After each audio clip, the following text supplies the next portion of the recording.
আসলেই ওকে অবশ্যই স্যালুট দেওয়া উচিত।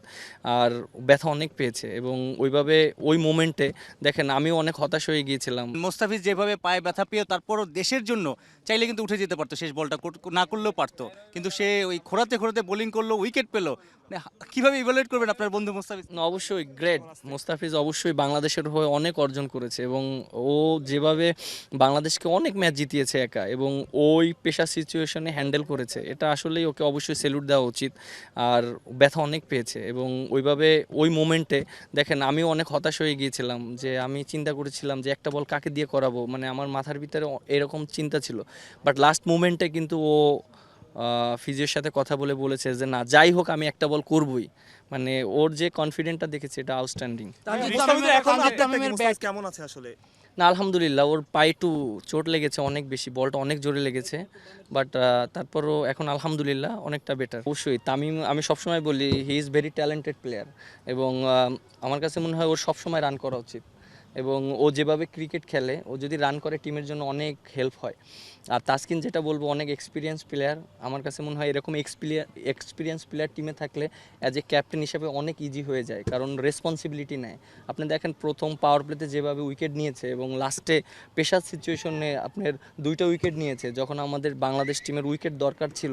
সো এটা আমার কাছে মনে হয় that was great turning point আমার কাছে মনে হয়। হ্যাঁ, অবশ্যই, কারণ আমাদের দেখেন যে র্যাঙ্কিংটা খুব ইম্পর্টেন্ট এবং আমাদের আরও অনেক বড় সামনে চ্যালেঞ্জ আছে। এই সিরিজটা আমরা জিতেছি আলহামদুলিল্লাহ, আরও অনেক বড় বড় সিরিজ আছে। সো আমার কাছে মনে হয় প্রত্যেকটা সিরিজই আমাদের জন্য অনেক চ্যালেঞ্জ এবং আমরা যদি সিরিজ জিততে পারি তখন আমাদের জন্য দেখেন এটা কিন্তু আমি লিগালি আউট করেছি। আর আমার কাছে মনে হয় যে সবাই যে ধরনের কথা বলছে, বলটা যখন আমি করেছি আপনারা যদি সবাই দেখেন, তখন কিন্তু আমি বলটা ধরতে গিয়েছি এবং সে যদি বলটা ধরে আমার কাছে দিত, তখন আমি সেটা কখনোই আমি রান আউট করতাম না বা আমি কখনোই আপিল করতাম না অ্যাপোস্ট্রাক্ট দ্য ফিল্ড যে আউটটা। বাট সে কিন্তু বলটা মনে করেন বাইরে থেকে কিন্তু সে বলটা ধরতে গেছে, বাট আমি সেই অপরচুনিটিটা নিয়েছি, কারণ এখানে আমি মনে করি যে সে ভিতরে থাকলে বা বলটা পায়ে লেগেছে, কারণ দেখেন ও সামনে যে আমাকে কিন্তু আটকিয়েছে, কারণ সিঙ্গেল নেওয়ার জন্য অনেক সময় ব্যাটসম্যানরা এটা করে, এটা ট্যাকটিস করে যে মনে করেন মিস করলে সিঙ্গেল নেবে। সো এটা প্রত্যেকটা ব্যাটসম্যানই নন স্ট্রাইকে থেকে করে। ও ফার্স্টে ওইটা করতে গিয়েছে, বাট যখন দেখেছে যে না আমি বল আটকিয়ে দিয়েছি, তখন হয়তো বাইরে বলটা ধরতে গিয়েছে। বাট আমার আমার তো প্ল্যানিং ছিল যে ও বাইরে ছিল, আমি যদি সামনে যেতাম তখন তো আমি ওকে আউট করতাম। এরকম 300-র পিচে মিরাজ যেভাবে মোটামুটি সব ম্যাচে ভালো বোলিং করেছে, রান চেক দিয়েছে, উইকেট পেয়েছে, বোলার মিরাজের উপর ক্যাপ্টেন মিরাজ কতটা খুশি? অবশ্যই অনেক দিন বোলিংটা নিয়ে একটু স্ট্রাগল করেছিলাম, অনেক ধরনের অনেক কথা হয়েছে, বাট রিয়েলি আমি অনেক হ্যাপি, কারণ আমি লাস্ট অনেক দিন ধরে কাজ করেছি বোলিংটা নিয়ে, কারণ বাংলাদেশ টিমের জন্য আমার বোলিংটা অনেক অনেক ইম্পর্টেন্ট। আমার কাছে মনে হয় যে আমি যদি ভালো করে বল করতে পারি তাহলে বাংলাদেশ টিমের অনেক বেনিফিটেড হবে। সৌম্য সরকারের বিষয়টা যে ছিল, আমরা দেখেছি বেশ কিছুদিন ধরে একটু ছন্দে ছিল না। মানে আপনি যদি বাংলাদেশের ডোমেস্টিক ক্রিকেট দেখেন, তারপরে লাস্ট যে সিরিজটা মানে ডোমেস্টিক ক্রিকেট খেলাটা খেলেছে একটু ছন্দে ছিল না। বাট আমি অনেক হ্যাপি যে সরকার যেভাবে পরিশ্রম করেছে এবং আমি অবশ্যই অনেক হ্যাপি এর জন্য যে লাস্ট সিরিজে অনেক ভালো খেলেছে, টিমের জন্য অনেক কন্ট্রিবিউট করেছে। কিন্তু আমাদের প্ল্যান ছিল ডিফারেন্ট ছিল এরকম যে যেহেতু একটু স্ট্রাগল করেছে তানজিম তামিম, দেখেন লাস্ট সিরিজে কিন্তু খেলেনি, সাইফ হাসান এবং সৌম্য সরকার ব্যাটিং করেছে। কিন্তু আমাদের প্ল্যানে ছিল এই সিরিজটা আমরা যেহেতু একটু ছন্দে কম আছে, তানজিম তামিম এবং সাইফ হাসানকে দিয়ে আমরা ওপেন করাবো, আমাদের জন্য অনেক ইজি হতো।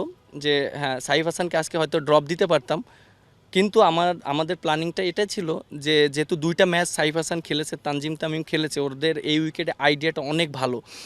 সৌম্য সরকারকে আজকে খেলালে হয়তো আনফর্চুনেট, আল্লাহ না করুক যদি খারাপ খেলতো, তখন কিন্তু ওর জন্যও প্রেশার হতো, সাইফের জন্য প্রেশার হতো। আমরা পরের সিরিজে তখন আমরা কি করতাম? সো আমার কাছে মনে হয় একটা ব্যাটসম্যানকে পর্যাপ্ত সুযোগ দেওয়া উচিত, যে জিনিসটা আমরা করেছি।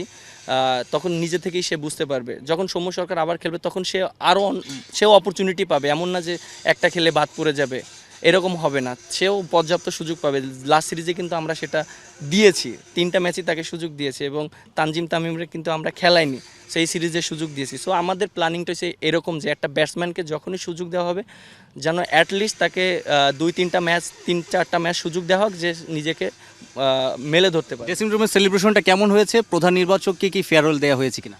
হ্যাঁ, অবশ্যই সিলেক্টরকে দেওয়া হয়েছে এবং তিনি না, সবাই আমরা তাকে বলেছি যে অনেক দিন একসাথে কাজ করেছি, আমরা একসাথে অনেক টিম সিলেকশনের ব্যাপারে অনেক কথা হয়েছে, যেই আমরা তাকে বেস্ট অফ লাক দিয়েছি যেহেতু সামনে। স্পিচটা কি ছিল? না, টিমের সাথে অনেক সময় কাটিয়েছে, টিমকে ভালো একটা জায়গায় দাঁড় করানোর চেষ্টা করেছে।